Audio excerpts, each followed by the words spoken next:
Hello दोस्तों, स्वागत है आप सभी का मेरे चैनल पर। और मेरा नाम है सौम्या व्यास। एमपी महिला सुपरवाइज़र की जो है अब एग्ज़ाम डेट जो है वो आने ही वाली है। 7 मार्च से उसके एग्ज़ाम शुरू हैं, तो अब बहुत ही जल्दी उसका अपडेट मिलने वाला है कि कब से एडमिट कार्ड निकल जाएंगे। तो सभी लोगों की तैयारी बहुत ही अच्छी हो गई होगी, मैं ऐसा मानकर चल रही हूँ। और अब जो है मैं आपको इस वीडियो में छोटे छोटे 4-5 टॉपिक्स पर हम बात करेंगे।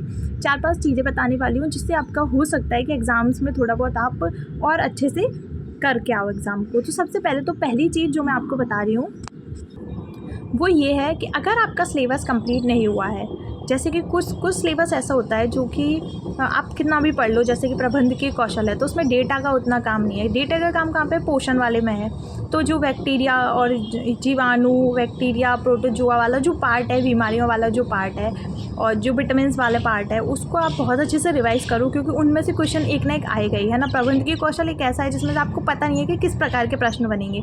तो आप जो है जो डेटा होता है, जैसे कि योजनाएं वगैरह हैं, तो उन योजनाओं की डेट्स वगैरह उनका क्या प्रावधान है, वो सारी चीज़ें ना आप ये एंड के दिनों में देखो, क्योंकि ये जो है आपके पढ़े में से आएगा तो आप एज इट इज़ लगा कर आओगे इसको। तो इन चीज़ों का ही लास्ट टाइम रिवीजन करो। और फॉर एग्जांपल जैसे मैंने आपको बताया अधिनियम वगैरह हैं, तो उनकी आप धाराएं, है ना, कितनी धाराएं हैं कौन से अधिनियम में और कब शुरू हुआ, है ना, कितने कैसे प्रावधान है, कुछ इंपॉर्टेंट धाराएं, ये सारी चीज़ों को आप रिवाइज़ करो एंड में।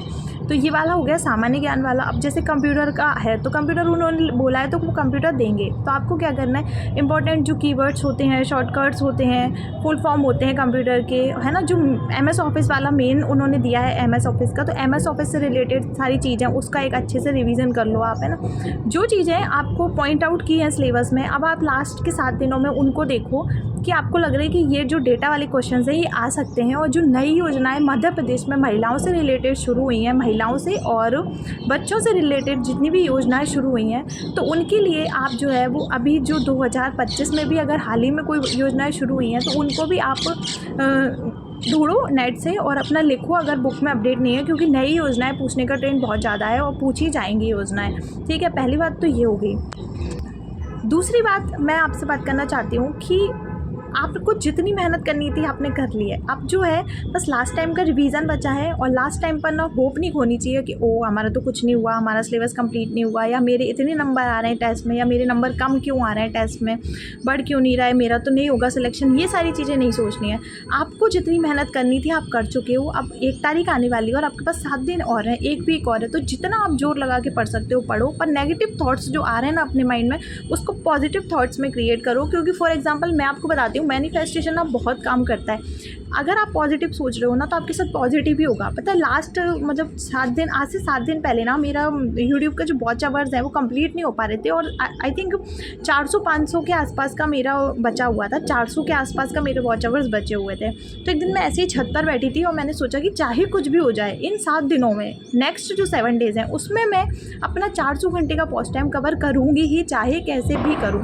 मैंने कुछ भी नहीं किया, मैं नॉर्मल वीडियोज़ बना रहे थे। बहुत सारे ऐसे वीडियोज़ रहे जिसमें से जो काफ़ी अच्छा जिन्होंने परफॉर्म किया, और बहुत अच्छे से मेरा चैनल जो है वो अब मोनेटाइज होने वाला है। 4000 घंटे का वॉच टाइम जो है वो कंप्लीट होने वाला है। पॉजिटिव थिंकिंग बहुत ज़्यादा ज़रूरी है। आप अपने बारे में सिर्फ पॉजिटिव सोचो। अभी आपका एग्ज़ाम है तो पॉजिटिव चीज़ें सोचना बहुत ज़रूरी है।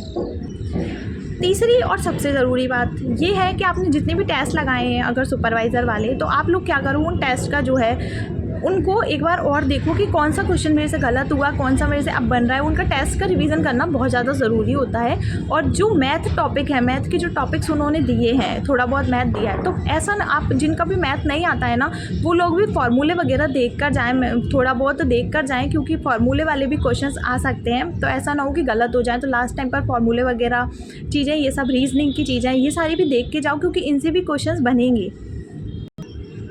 तो ये तो हमारी 3 सबसे महत्वपूर्ण बातें हो गई।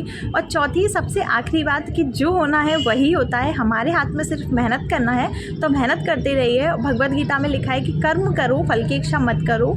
इसका मतलब यही होता है कि टेंशन नहीं लेनी है कि लाइफ में क्या होगा। सिर्फ हमारा काम, हमने फॉर्म भरा, एग्ज़ाम देंगे, पढ़ लिया, बस ज़्यादा लोड नहीं लेना है। क्योंकि अभी जो जैसी लाइफ स्टाइल लोगों की हो गई है, एग्ज़ाम्स नहीं निकल रहे हैं, फ्रस्ट्रेशन हो रहा है, एज हो रही है, फाइनेंशियली प्रॉब्लम्स आ रही हैं, है ना, तो इमोशनली अनस्टेबल फील कर रहे हैं बहुत सारे मतलब स्टूडेंट्स जो हैं, और जो महिलाएं हैं जो कि जिनकी शादी हो गई है उनके साथ तो और भी ज़्यादा प्रॉब्लम्स हैं। तो सब कुछ जो है वो भगवान पे छोड़ दो, और जितनी भी आपको मेहनत करनी थी आप कर चुके हो, जितनी आप इन 7 दिनों में करना चाहते हो उतनी और करो, पर टेंशन किसी चीज़ की मत लो। और इसी बात के साथ में मैं इस वीडियो को एंड कर रही हूँ। नेक्स्ट वीडियो में मिलते हैं हम, और अब जो नेक्स्ट वीडियो आएगा वो ब्लॉग का ही आएगा, क्योंकि डे 1 जो है अब शुरू होने वाला है। तो मिलते हैं आपको कल के एक नए ब्लॉग में, और आज के लिए बस इतना ही। धन्यवाद।